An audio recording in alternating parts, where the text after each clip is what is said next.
Hi friends, ഞാനിപ്പോൾ Laden സിറ്റിയിലാണ്. എൻ്റെ transplantation കഴിഞ്ഞു. ഇന്ന് 10 ദിവസം കഴിഞ്ഞു.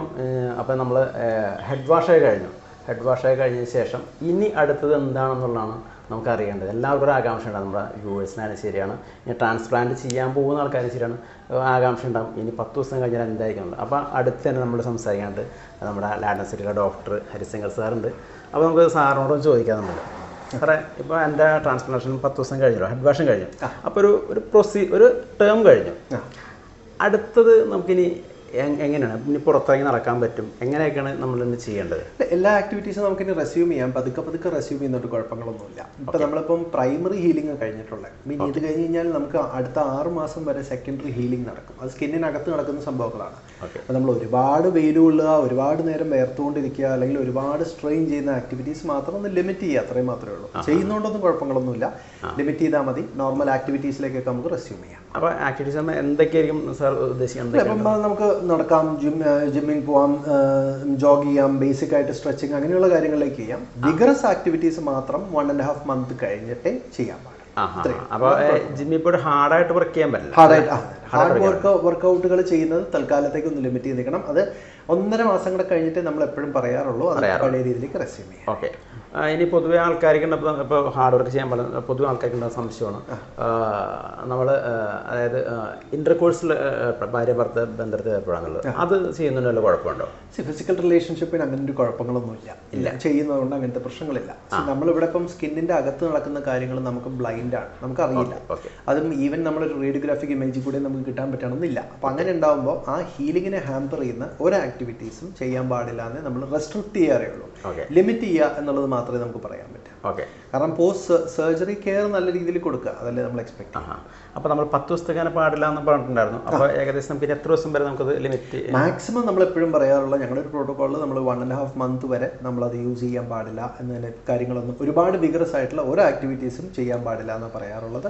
പതുക്കെ സ്റ്റാർട്ട് ചെയ്യുന്നതുകൊണ്ട് കുഴപ്പങ്ങളൊന്നുമില്ല. ഒരുപാട് സ്ട്രെയിൻഡ് ആവേണ്ടെന്ന് മാത്രമേ ഉള്ളൂ. ഓക്കെ.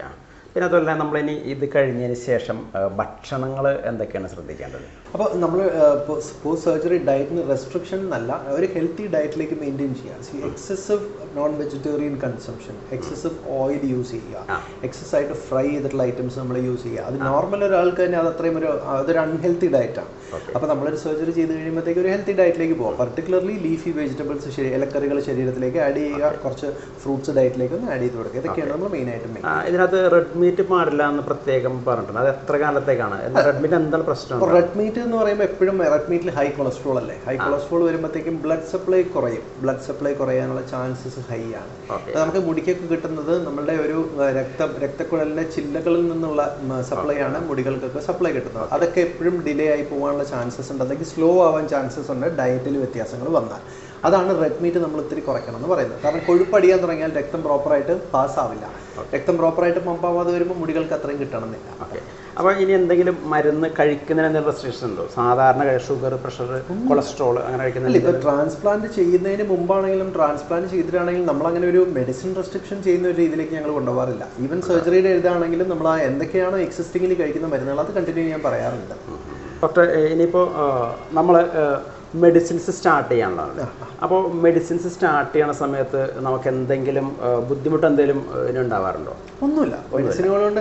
നമ്മൾ മെഡിസിനുകളെല്ലാം തരുന്നത്, മൾട്ടി വൈറ്റമിൻ സപ്ലിമെന്റ് തരുന്നത് ഈ ഹീലിംഗ് നടക്കുന്ന സ്ഥലത്തെ ഹീലിംഗ് ഒന്നും കൂടി ഒന്ന് ഫാസ്റ്റ് ആക്കാൻ വേണ്ടിയിട്ടാണ്. പിന്നെയുള്ള അല്ലാതെയുള്ള ഗ്രോത്ത് സിറം പോലെയുള്ള കാര്യങ്ങളെല്ലാം നമ്മൾ ചെയ്യുന്ന നാച്ചുറൽ ഹെയറിനും കൂടെ വേണ്ടിയിട്ടാണ്. ഇപ്പോൾ തന്നെ ഈ ട്രാൻസ്പ്ലാന്റ് ചെയ്തിട്ടുള്ള ഏരിയയിലെ പുറകിലത്തെ ഏരിയ നമ്മൾ derma roller, growth serum, medications കൊണ്ടൊക്കെ നമ്മളൊന്ന് ഇമ്പ്രൂവ് ചെയ്യാൻ പറ്റി കഴിഞ്ഞാൽ ഈ ഗ്രോത്ത് വരുന്നതിനനുസരിച്ച് നമുക്ക് അവിടെ ഒരു ഗ്രോത്ത് ഇനിഷ്യേറ്റ് ചെയ്ത് കൊടുക്കാൻ പറ്റും. അപ്പോൾ തന്നെ ഓൾമോസ്റ്റ് ഒരു ഫുൾ കവറേജിലേക്ക് നമുക്ക് കൊണ്ടുപോകാൻ പറ്റും. അതൊരു ആഡ് ഓൺ അല്ലേ.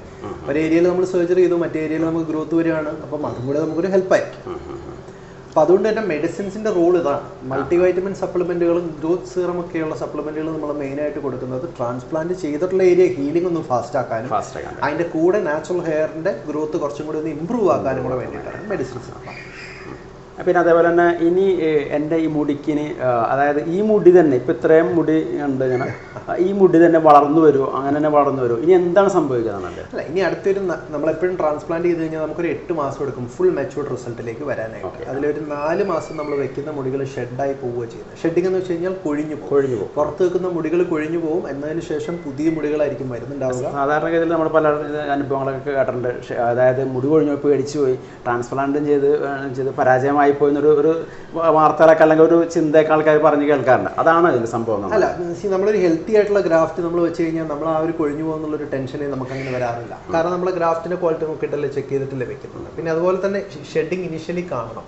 ഇനിഷ്യലി ഒരു ഷെഡിങ് കാണാറുണ്ട്. ആ ഷെഡിങ്ങിൽ ബോധേടാവേണ്ട കാര്യമില്ല. അതെന്തായാലും തിരിച്ചു കയറി വരുന്നത് തന്നെയാണ്. പിന്നെ ഡോക്ടറെ, അതായത് ഇനി നമ്മൾ ഇവിടെ വന്ന് ട്രീറ്റ്മെന്റ് എടുക്കേണ്ട കാര്യങ്ങൾ എന്തൊക്കെയാണ്?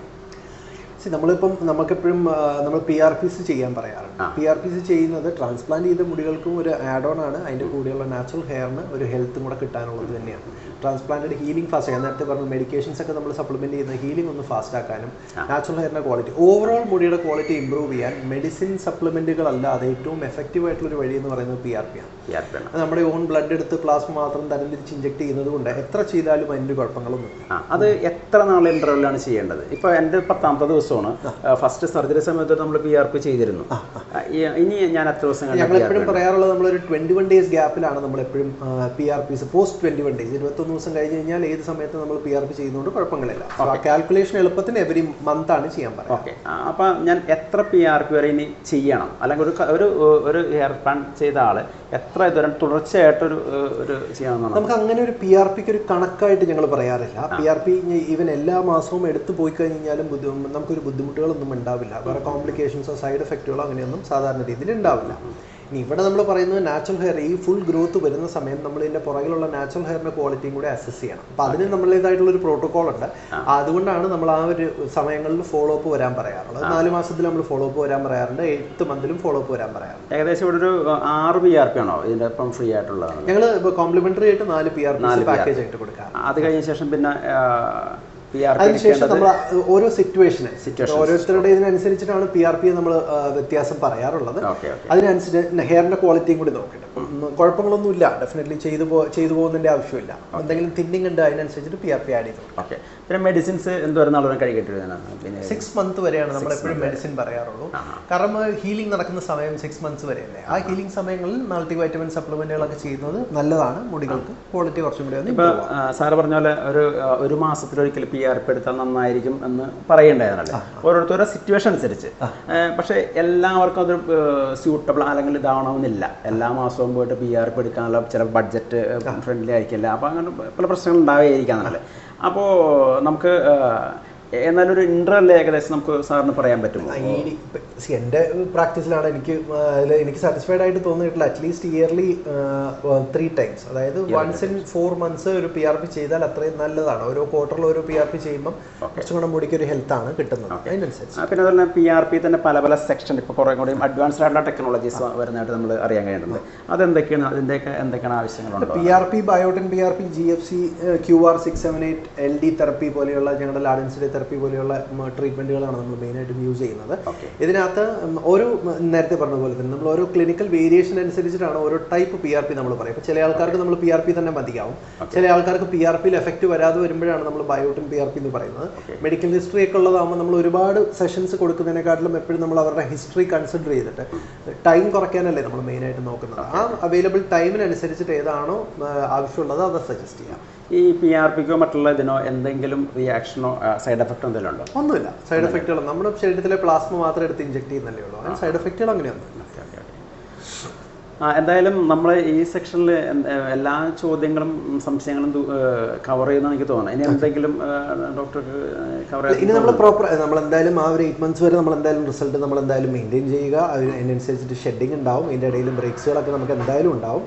അപ്പോൾ ആ ഒരു സമയം നമ്മൾ പ്രോപ്പറായിട്ട് ഒരു ഹെൽത്തി ഡയറ്റും ഒരു ഹെൽത്തി ലൈഫ് സ്റ്റൈലും നമ്മൾ മെയിൻറ്റെയിൻ ചെയ്യുക എന്നുള്ള കാര്യം മാത്രം നോക്കിയാൽ മതി. പിന്നെ ഞങ്ങളുണ്ടല്ലോ ഫോളോ അപ്പ് ചെയ്യാനായിട്ട്.